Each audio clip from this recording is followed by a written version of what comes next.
Hello दोस्तों, तो आज आप लोग को हम न्यूमेरिकल्स बताएंगे। ये न्यूमेरिकल्स का फर्स्ट क्वेश्चन है। आप लोग इस फिगर को देखिए और फिगर को देखने के बाद समझिए। आज हम आप लोगों को बहुत सारा क्वेश्चन फिगर में न्यूमेरिकल्स बताएंगे दोस्तों, जो कि किरचॉफ के नियम या भी टेस्ट ऑन ब्रिज पर आधारित रहेगा दोस्तों, है ना। तो इसको आप देखिए और समझने की कोशिश कीजिए। सबसे पहले दोस्तों कि आखिर इस फिगर में बहुत सारा प्रतिरोध है ना। आप फिगर देखिए, इसमें 1 ओम है, इसमें भी 1 ओम है, यहाँ पर 4 ओम है, यहाँ पर यदि वोल्ट को देखा जाए तो 6 वोल्ट है, और यहाँ पर 3 वोल्ट है, यहाँ पर 9 वोल्ट है। तो हम लोग को किरचॉफ के नियम से, है ना, ए और डी के बीच, ए इस बिंदु और डी इस बिंदु, इस दोनों के बीच हम लोग को विभवांतर ज्ञात करना है। फिगर को पहले समझ लो, है ना। इस ए बिंदु और इस डी बिंदु के बीच हम लोग को विभवांतर निकालना है। अब सवाल है विभवांतर मतलब भी का मान निकालना है। तो दोस्तों सबसे पहले तो इस फिगर को समझने की कोशिश करो कि एक फिगर इधर है, यदि इसको ऐसे देखो तो ये 2 पार्ट में है। ध्यान देखिए, तो यह 2 पार्ट में है ना। पहला पार्ट में देखिए 1 2 3 प्रतिरोध है ना। इधर वाले में देखिए यहां से यहां तक लीजिए तो इसमें 2 प्रतिरोध है। इधर देखिए यदि इस श्रेणी में देखते हैं तो 1 और 2 सेल लगा हुआ है। इस परिपथ में देखिए इसमें भी 2 सेल लगा हुआ है ना। अब सवाल आता है कि हमको ए से डी के बीच का विभवांतर निकालना है।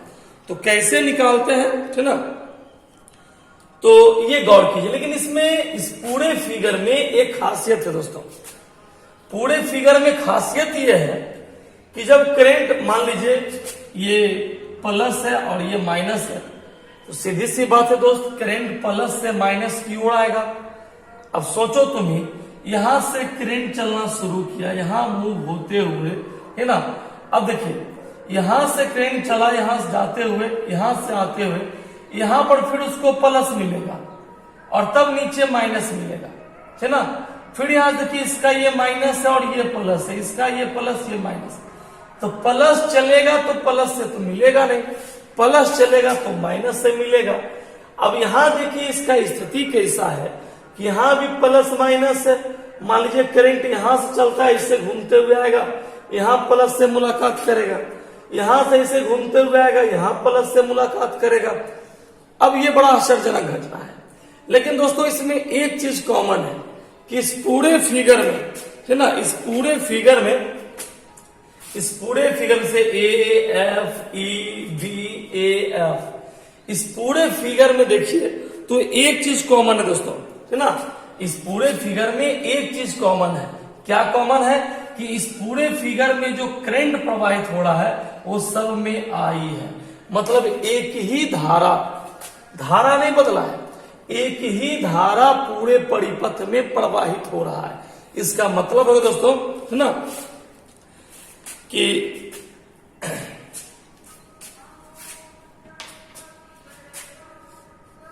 संपूर्ण परिपथ में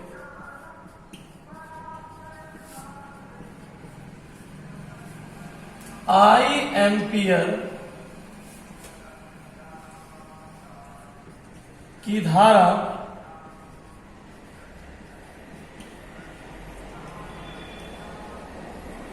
प्रवाहित तो हो रही है संपूर्ण परिपथ में। कौन एम्पियर की धारा प्रवाहित हो रही है? I एम्पियर की धारा प्रवाहित हो रही है ना। तो अब इसमें किरचॉफ का द्वितीय नियम लगाइए। किरचॉफ का द्वितीय नियम, है ना, किरचॉफ का द्वितीय नियम देखिएगा। किरचॉफ के द्वितीय नियम से पहले समझिए कि किरचॉफ का द्वितीय नियम ही क्यों लगा। इस फिगर में किरचॉफ का द्वितीय नियम क्यों लगा? तो किरचॉफ का द्वितीय नियम क्या कहता है कि यदि कोई परिपथ बंद है, तो आप देखिए तो ए एफ ई बी ए बंद परिपथ है या खुला परिपथ है? पहले समझिए कि हम लिखे किरचॉफ के द्वितीय नियम से।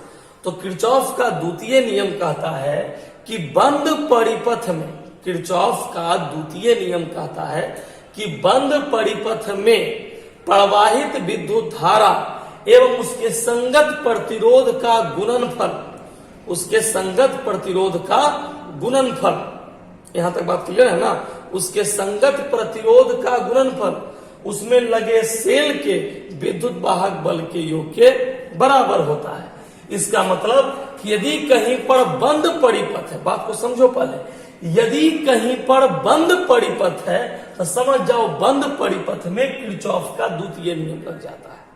यह इस फिगर को आप देखिए, आधे को देखिए, इस आधा को देखिए, ए एफ ई बी ए, यह एक बंद परिपथ है जिसमें प्रवाही धारा आई है ना, और इसका प्रतिरोध कितना है, कितना प्रतिरोध है, तो दिया हुआ है 1 ओम 4 ओम प्रतिरोध दिया हुआ है। तो नियम क्या कहता है कि धारा और प्रतिरोध का गुणनफल विद्युत वाहक बल के बराबर होता है। तो इसमें पहले परिपथ लेंगे, है ना। किरचॉफ के द्वितीय नियम से परिपथ क्या बन रहा है, ए एफ ई बी ए में, ये बंद परिपथ है दोस्तों, ए एफ ई बी ए बंद परिपथ है। यहां आप लिख सकते हैं बंद परिपथ इतना, है ना। अब किरचॉफ का द्वितीय नियम लगाइए, जैसे देखिए, थोड़ा गौर करते जाइए और किरचॉफ का द्वितीय नियम लगाते जाइए। सबसे पहले यहां पर ओम दिया हुआ है 1 ओम इस प्रतिरोध में, इस प्रतिरोध का ओम दिया हुआ है 1 ओम, और इस प्रतिरोध का ओम दिया हुआ है कितना, 4 ओम, 3 प्रतिरोध दिया हुआ दोस्तों। तो सबसे पहले आई, धारा का मान है आई, तो आई अगुना, है ना, यही से रिटर्निंग होकर आई अगुना कितना, 4। क्यों, क्योंकि देखो ऊपर में एक लाइन लिखा हुआ है, समझना बात को, कि संपूर्ण परिपथ में आई एम्पियर की धारा प्रवाहित हो रही है। मतलब जितना भी प्रतिरोध है, इसमें जितना भी प्रतिरोध है, सब में धारा का मान क्या होगा, आई, है ना। क्योंकि तो यहां से कौन करंट निकला है, आई, यही आई हर जगह फैलते हुए जाएगा दोस्तों।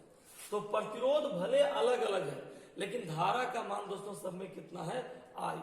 तो इसीलिए नियम क्या कहता है, किरचॉफ के द्वितीय नियम कहता है आई गुना 4। इसका मतलब कि धारा गुना प्रतिरोध, तो धारा का मान है आई और प्रतिरोध का मान कितना है, धारा का मान आई और प्रतिरोध का मान 4, है ना। अच्छा और देखिए प्लस, इसमें और करंट खोजिए दोस्तों, और करंट इसमें देखिए, तो 100% या तो यहां से जरूरी नहीं कि सर आप कहिए कि हम यहीं से लेंगे। जैसे मान लीजिए इसमें 4 ओम दिया हुआ है, इसका 1 ओम दिया हुआ है, इसका 1 ओम दिया हुआ है, तो कहोगे सर जी आप यहीं से काहे लिए, आई गुना 4, आप यहीं से स्टार्ट कीजिए। तो एक बात और समझ लीजिए, आप इस चीज को कहीं से भी स्टार्ट, ऐसा नहीं कि हम यहां से लिए हैं तो आप कहिए भाई सर जी वहीं शुरू कीजिए, ऐसा कोई जरूरी नहीं। आपका इच्छा है हम यहां से लेंगे, हम ऐसे चलेंगे, चलिए जैसे चलना है, ऐसे लौट कर आइए या ऐसे लौट कर जाइए, घूमना तो होगा पूरा परिपथ में। जैसे आपकी इच्छा रखने सर जी हम आई गुना 1 लेंगे, आप 1 भी ले सकते हैं, ऐसा कोई जोर जबरदस्ती नहीं है। अच्छा अब सोचिए, चलिए मान लेते हैं कि यहाँ पर लिया आई गुना 1। अब सोचिए कि क्या लेना है ना। देखिए यहां ले लिए आई गुना 1, अब देखिए इसके लिए लेंगे तो 4 गुना 0, करंट यहां से सीधा आगे पास कर गया है ना, नीचे की ओर करंट उतरवे नहीं किया है। जब नीचे की ओर करंट नहीं उतरा है तो इसका कितना हो गया, 4 गुना 0 बराबर। अब देखिए विद्युत वाहक बल को यहां समझते चलिएगा, आई गुना 1 प्लस 4 गुना 0। अब यहां गौर कीजिए, बराबर यहां पर 2 बैटरी लगा हुआ है, एगो 9 वोल्ट का है और एगो 6 वोल्ट का है। चूंकि विपरीत दिशा में है इसीलिए माइनस कर दीजिए, तो 9 माइनस 6, आई गुना 1 आई, 4 गुना 0 0, 9 में 6 चला गया 3, या आई बराबर 3 एम्पियर। इसको उतार लीजिए दोस्तों।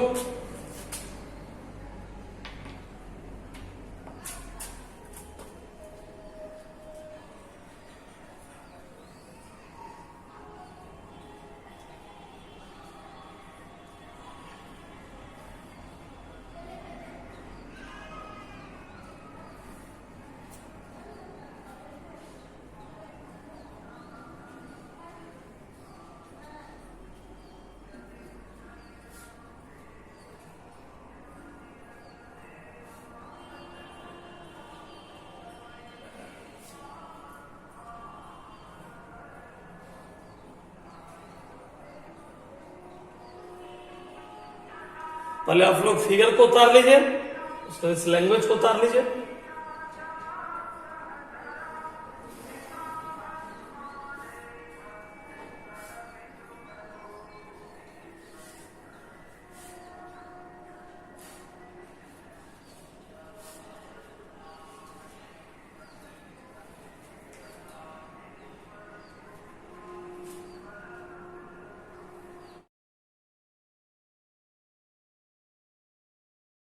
उसके संगत प्रतिरोध का गुणनफल, उसके संगत प्रतिरोध का गुणनफल, यहां तक बात क्लियर है ना। उसके संगत प्रतिरोध का गुणनफल उसमें लगे सेल के विद्युत वाहक बल के योग के बराबर होता है। इसका मतलब कि यदि कहीं पर बंद परिपथ है, बात को समझो पहले, यदि कहीं पर बंद परिपथ है तो समझ जाओ बंद परिपथ में किरचॉफ का द्वितीय नियम लग जाता है। यह इस फिगर को आप देखिए, आधे को देखिए, इस आधा को देखिए, ए एफ ई बी ए, यह एक बंद परिपथ है जिसमें प्रवाही धारा आई है ना, और इसका प्रतिरोध कितना है, कितना प्रतिरोध है, तो दिया हुआ है 1 ओम 4 ओम प्रतिरोध दिया हुआ है। तो नियम क्या कहता है कि धारा और प्रतिरोध का गुणनफल विद्युत वाहक बल के बराबर होता है। तो इसमें पहले परिपथ लेंगे, है ना। किरचॉफ के द्वितीय नियम से परिपथ क्या बन रहा है, ए एफ ई बी ए में, ये बंद परिपथ है दोस्तों, ए एफ ई बी ए बंद परिपथ है। यहां आप लिख सकते हैं बंद परिपथ इतना, है ना। अब किरचॉफ का द्वितीय नियम लगाइए, जैसे देखिए, थोड़ा गौर करते जाइए और किरचॉफ का द्वितीय नियम लगाते जाइए।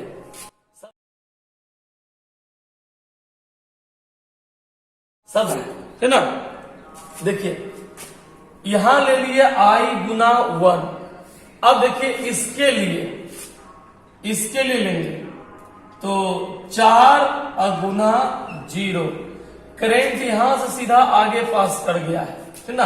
नीचे की ओर करंट उतरवे नहीं किया है, जब नीचे की ओर करंट नहीं उतरा है तो इसका कितना हो गया, 4 गुना 0 बराबर। अब देखिए विद्युत वाहक बल को यहां समझते चलिएगा, आई गुना 1 प्लस 4 गुना 0। अब यहां गौर कीजिए, बराबर यहां पर 2 बैटरी लगा हुआ है, एगो 9 वोल्ट का है और एगो 6 वोल्ट का है। चूंकि विपरीत दिशा में है इसीलिए माइनस कर दीजिए, तो 9 माइनस 6, आई गुना 1 आई, 4 गुना 0 0, 9 में 6 चला गया 3, या आई बराबर 3 एम्पियर। इसको उतार लीजिए दोस्तों।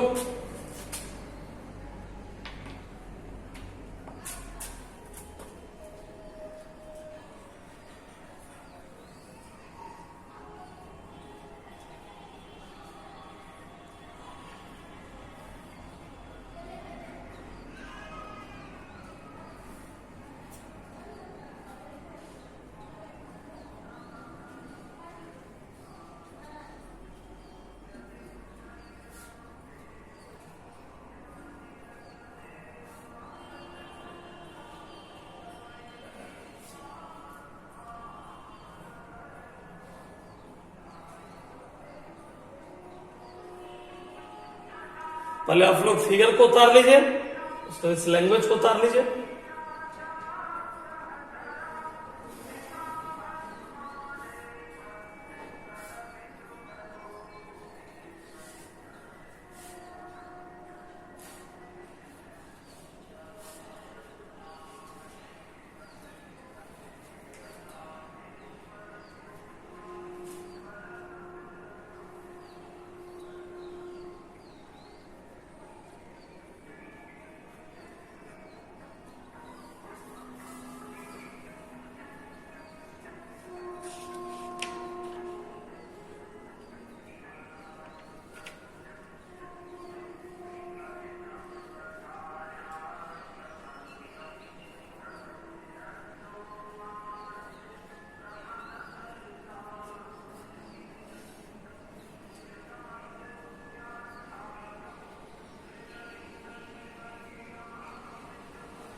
चलिए हो गया दोस्तों।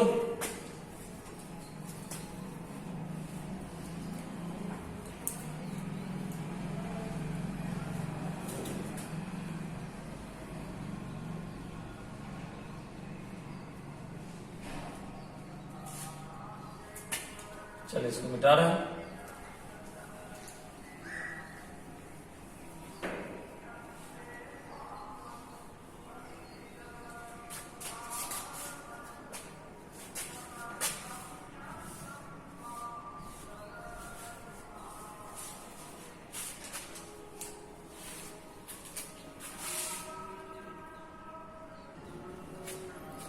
चलिए दोस्तों अब बंद परिपथ लेंगे।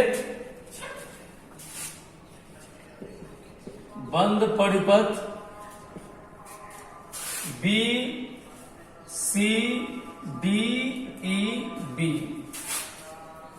B C D E B में, है ना। ये बंद परिपथ ले लिए। तो सबसे पहले 4, इसका कोई महत्व नहीं है, इसमें धारा प्रवाहित नहीं हो रहा है।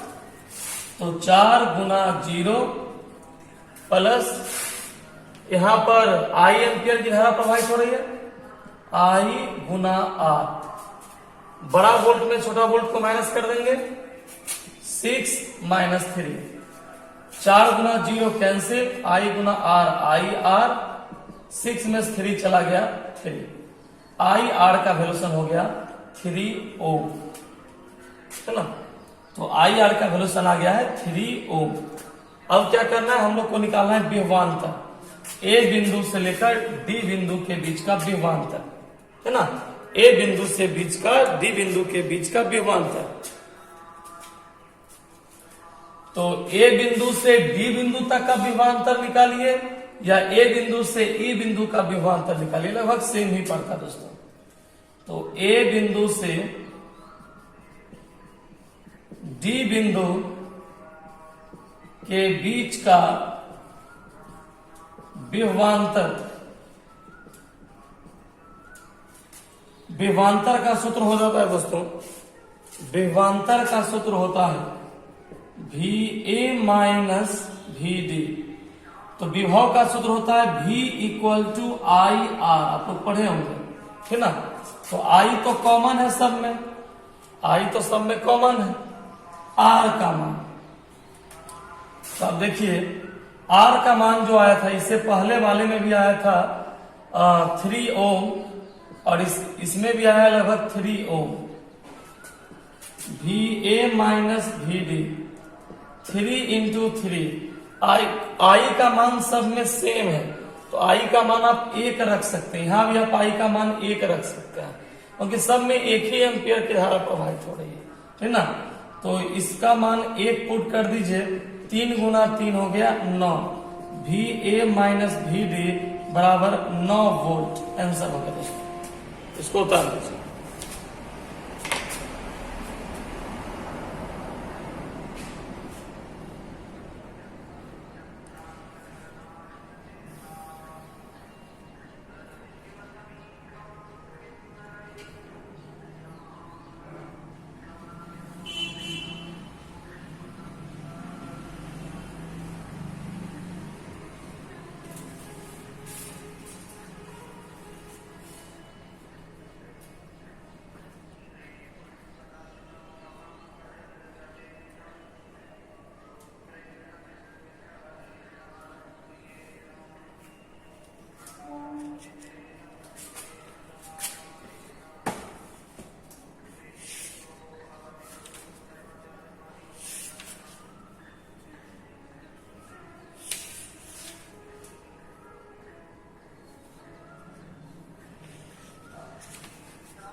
अगला एक क्वेश्चन देखेंगे दोस्तों।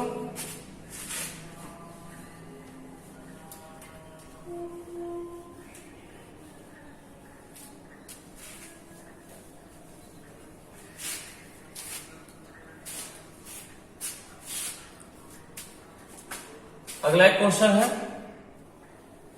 सबसे पहले एक लाइन खींच लीजिए।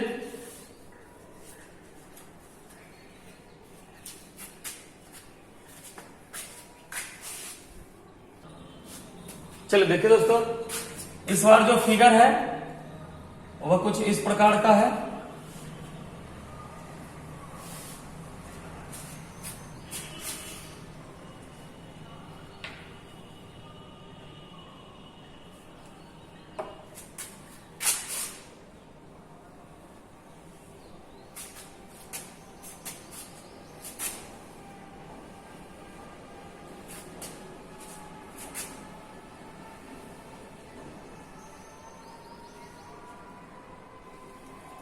ऐसा फिगर है दोस्तों, यहां है 5 एम्पियर,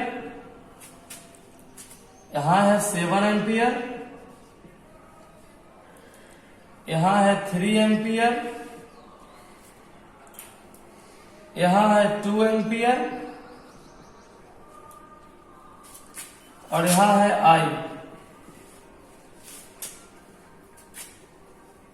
दोस्तों यहां से करना क्या है कि हम लोग को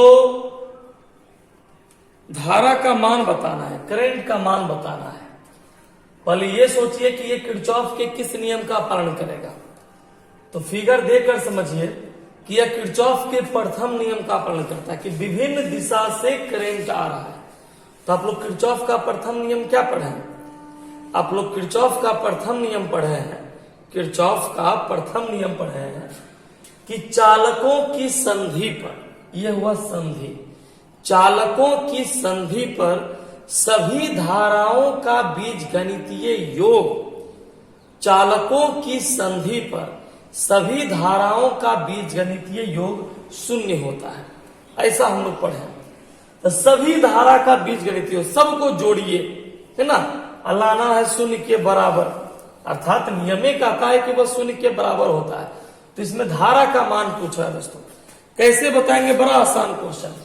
सबसे पहले जिसका जिसका डायरेक्शन एक और है, ध्यान समझिए, जिसका जिसका डायरेक्शन सेंटर की ओर है उस सबको जोड़िए, है ना। तो ये तीनों को जोड़ दीजिए। 7A प्लस 5A, इसका भी डायरेक्शन देखिए इधर है, प्लस 2A माइनस, इसका डायरेक्शन देखिए विपरीत है, जिसका डायरेक्शन सेंटर से विपरीत है उसको माइनस दीजिए। इसका भी विपरीत है, -3 इक्वल टू कितना हो गया? 0 हो गया, है ना। इक्वल टू कितना हो गया? 0। तो 7, 5, 12 और 12 और 2 14 एम्पियर और -4 एम्पियर, है ना। और ये तो ऑलरेडी आई है, इसको आई है, ये एम्पियर में नहीं दिया हुआ है, सिर्फ आई। तो -3a = 0। 14 में 3 चला गया 11, तो हो गया 11a minus I equal to 0। Minus I equal colour चला गया प्लस आई। चलिए आई का वैल्यूशन आ गया 11 एम्पियर, है ना। यही आंसर आ गया दोस्तों, इसको आप लोग उतार लीजिए।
चलिए दोस्तों, नेक्स्ट क्वेश्चन देखते हैं।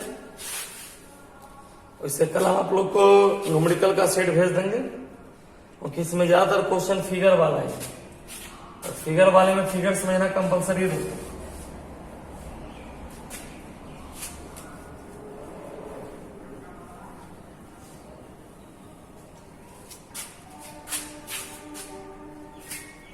देखिए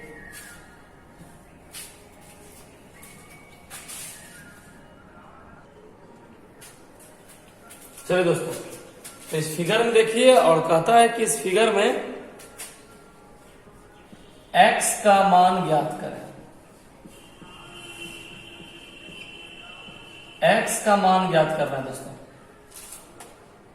तो 100% आपको फिगर देखकर समझ में तो आ ही रहा है कि यह व्हीटस्टोन ब्रिज है ना। यह जो है यह व्हीटस्टोन ब्रिज है। क्यों? क्योंकि व्हीटस्टोन ब्रिज में 4 प्रतिरोध होता है, बीच वाले से मतलब हम लोग को नहीं दोस्तों, है ना। 1 2 3 4 प्रतिरोध दिया हुआ है, और आपको पता है कि व्हीटस्टोन ब्रिज का संतुलन शर्त कि किसी भी 2 संगत प्रतिरोध को अनुपात में कर दीजिए। फिगर समझिए, किसी भी 2 संगत प्रतिरोध को यदि आप अनुपात में कर दीजिएगा तो समझ लीजिए कि वह व्हीटस्टोन ब्रिज का संतुलन शर्त है। सवाल आता है कि यह व्हीटस्टोन ब्रिज को फॉलो कैसे करता है। देखिए 1 2 3 ये तीनों प्रतिरोध आपको ज्ञात है। 1 2 3 ये तीनों प्रतिरोध ज्ञात है, और ये है अज्ञात प्रतिरोध, है ना। तो कैसे निकालेंगे? तो सबसे पहले थोड़ा सा दिमाग देना होगा आपको, है ना। जैसे इसको और इसको अनुपात में लाइए, है ना। इसको और इसको अनुपात में लाइए। 2 ओम बटे 6 ओम संगत प्रतिरोध बराबर x/18। आप ऐसे भी लिख सकते हैं x/2 बराबर 18/6, ऐसे भी लिख सकते हैं, जैसे इच्छा। 6 3 18 3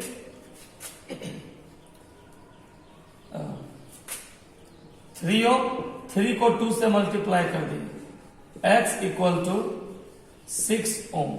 यही आंसर आ गया दोस्तों। तो फिगर कैसा भी रहे, व्हीटस्टोन ब्रिज का इस्तेमाल कीजिए, आंसर आ जाएगा।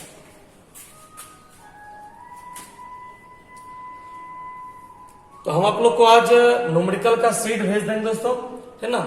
उसके बाद न्यूमेरिकल सॉल्व करेंगे, ताकि क्वेश्चन आपके पास पहले से पता पहुंच जाए और पता चले कि हम कौन सा सॉल्व कर रहे हैं। ठीक है, रहने दीजिए।